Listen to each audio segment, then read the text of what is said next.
Hello, I'm Mike Herron. Welcome to Windows on Spring Hill.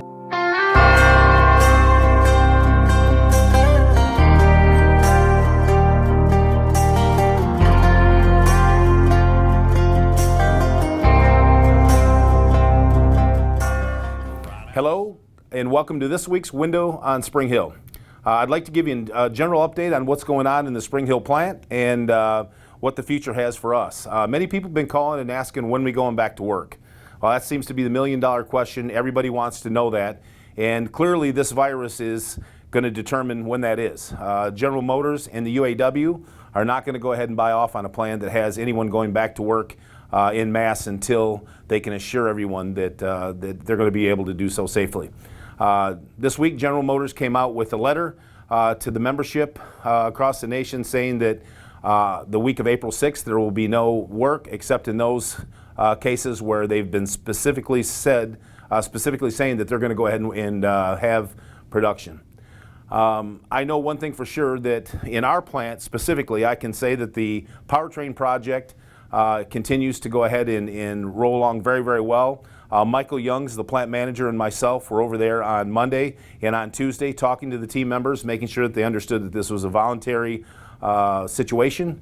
And that plant has switched to 410s for the handful of people that are in here working on the project. Kudos to you that are there doing that. We'd like to thank you for your hard work, your efforts. The project is going along great and is actually a little ahead of schedule. We've got the team leaders from the Gen 5 side of the house that are in working on the line setup and getting that project all set. And our skilled trades folks that have volunteered to be in that area are also over there working very, very diligently on this project, and it's come along very, very well. That is a critical project because those engines we supplied to our Arlington plant for some very important products, the Suburbans and the Tahoes and the Denali's, etc. So we're going to be ready to go when they call upon us to be able to produce engines, and that's a tribute to all our workforce. Other resources that we have in this week is we have a handful of people in our vehicle assembly side of the house. They're skilled trades, just a handful, to be able to keep things running and ready to go so that the minute GM gives us the green light, we can fire the plant back up and get our team members back to work quickly. So, and in addition to that, our central utilities facility, we've got approximately 12 UAW members over there from the skilled trades organization that are keeping the plant compressed air, electricity, heating and air conditioning all monitored to make sure that all the systems are go and that nothing crashes during the time frame that we're waiting to come back to work. So thank you for your hard work and efforts as well. Next thing I'd like to discuss is the fact that I would like to welcome the 31 transfers that we had come to Spring Hill on March 23rd.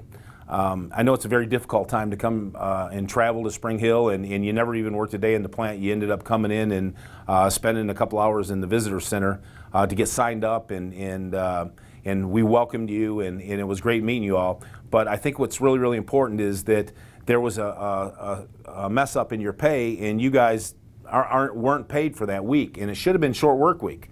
And so I've had discussion with the company that is going to get fixed, and you will get short work week provisions that will pay you for the week of the 323 to 327.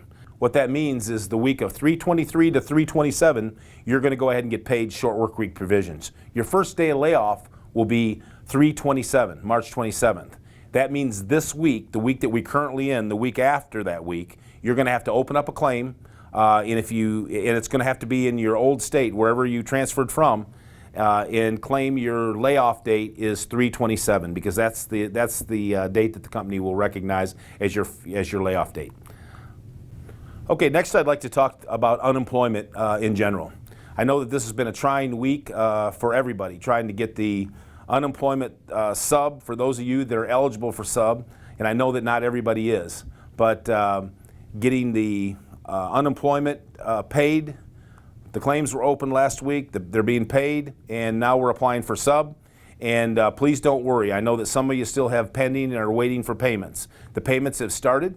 I talked to the state of Tennessee, and they're absolutely blown away. They had 95,000 claims hit them all at once, and so believe me, they're overrun. For the United States of America, there's 6.6 million unemployment claims, which is unheard of. and it happened all suddenly. There's no gradualness to this at all. So you can imagine that the resources that we've got that are normally there for each state are significantly burdened. So please have some patience. Understand that I've checked with General Motors. Everybody's name has been submitted, so I know there was a concern about that. Everybody's name has been submitted as being on layoff. So that should not be an issue. If it is, and there's onesie, twosie issues out there, we'll get them taken care of. I would like to go ahead and commend our UAW benefit reps. They've been doing a phenomenal job. I know Lorene, everybody's been laid off with the exception of Lorene Austin, and she's been going crazy, trying to keep up with everything here. But I also want to say that in addition to Lorene, we've had Cheryl Offit, we've had Michael Miller, we've had Bill Weber, and we've had Eric Sasaki, all working from home trying to help our members. And I'm very thankful for them. I'm thankful for their efforts. And I know this is a trying time. Please continue to work with these guys because they're doing a bang-up job with everything that they've got going on. And like I said, we've had daily discussions with the state of Tennessee, so we're trying to work out all the issues and make sure everybody gets paid. I know that there's a lot of people here that are from different states, and so they're working back with their appropriate states until they get to the point where their claims are done with that state, after a year.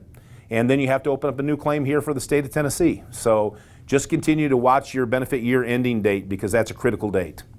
The other thing that I'd like to talk about is the 2 holidays that we've got coming up, because a lot of our team members have been calling and asking, how does that get handled? How does it get handled with unemployment? And I have checked with the GM Corporation, and they have notified me that both of those holidays will be unpaid because of the fact that we've been off during this whole time frame, which actually is a good thing.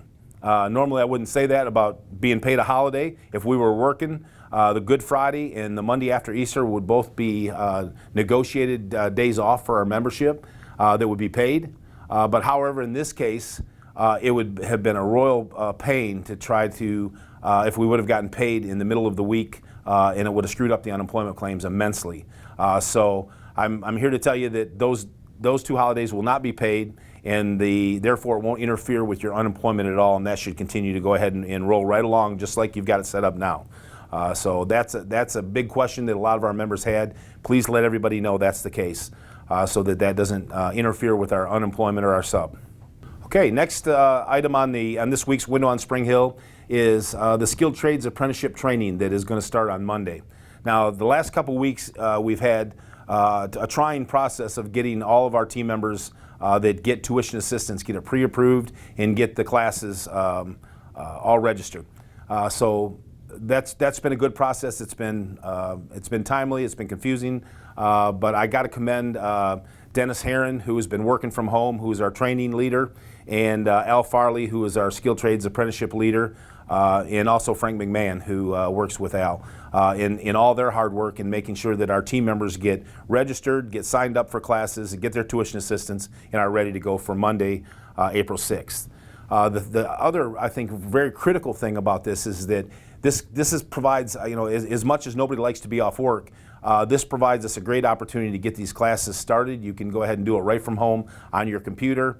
And I would highly suggest anyone who has an interest in becoming a skilled tradesperson in the future, get signed up, because anybody that gets hired in 2021 to be an apprentice will be coming off of this list of the people that take the classes. The next class will start on Monday, May 4th, and every Monday after that, at the beginning of the month, there'll be a new set of classes that get started.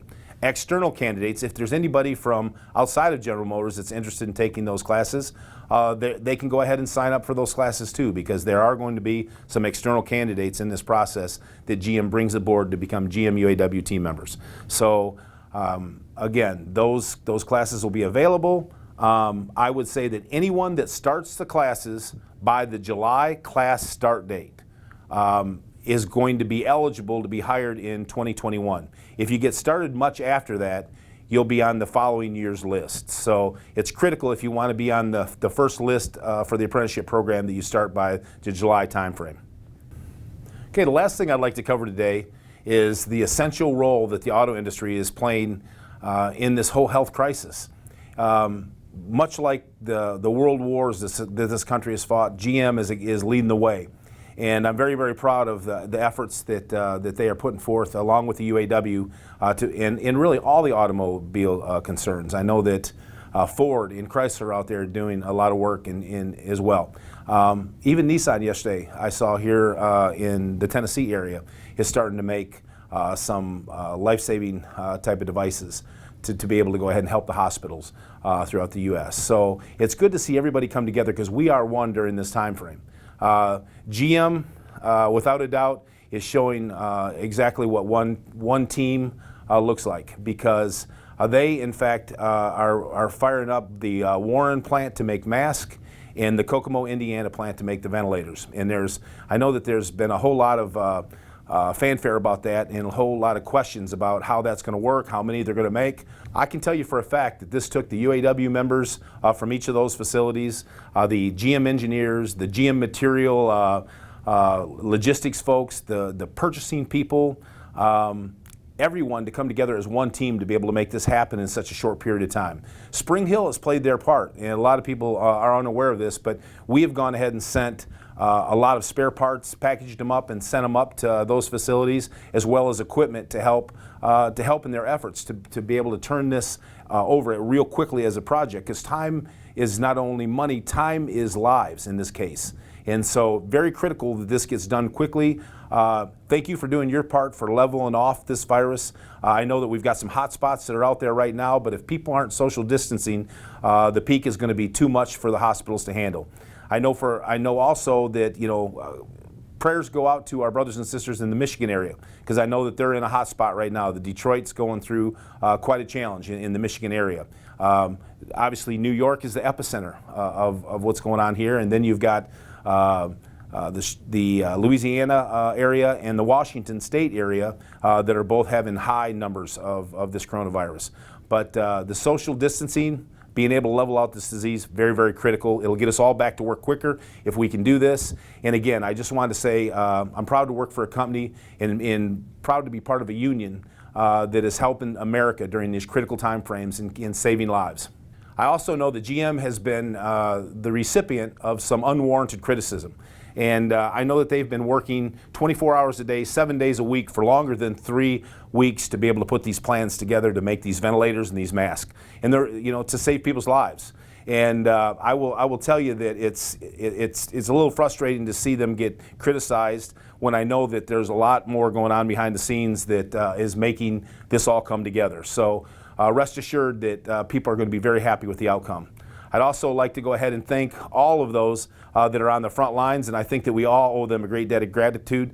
The doctors, the nurses, the janitorial workers that are making sure that the facilities are as clean as possible, the truckers, our police and our firefighters, all these people that go to work for a living every single day are out there on the front lines making sure that they protect people, and many times putting their own lives at risk when they do that. So again, great thanks to them. Please rest assured there's good times ahead. We've been through difficult times before. I can honestly say that in 35 years with the UAW and with General Motors, I've never seen this kind of thing ever happen. And I know nobody ever planned on being home today. But please rest assured this will pass. We got to do our part, and there's good times ahead. And so please rest assured of that. Please be safe. Follow all the guidelines from the CDC, and we look forward to seeing you very, very soon. I will continue to go ahead and provide weekly updates as to exactly what's going on here in the Spring Hill site and what's going on with our UAW brothers and sisters in this facility. Thank you. God bless each and every one of you and your families, and God bless the UAW.